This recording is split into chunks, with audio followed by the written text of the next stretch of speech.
Fettuccine is a little thicker than spaghetti, and it's great, especially when you're making it from scratch using fresh pasta.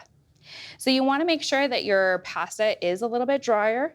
So leave it out, let the sheets dry, and then you want to make sure that there is a lot of flour on there. All that flour will help the pasta not stick to the machine as well as itself. So add flour to your pasta sheet as well as to the machine. Angle your pasta sheet into the center of your machine. Once there, you'll start feeding it through and then pick it up on the other side. You want to make sure that you're getting it in the center. That way you're going to get nice long pieces. Then separate your pasta into those nice long strands of fettuccine.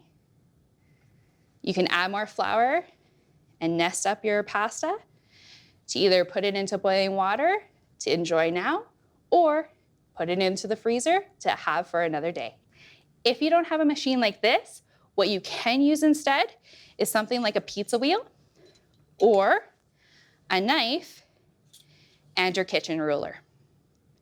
What you can do is just take your knife, cut the pasta down the centers, and then just make it into those nice, lovely strands.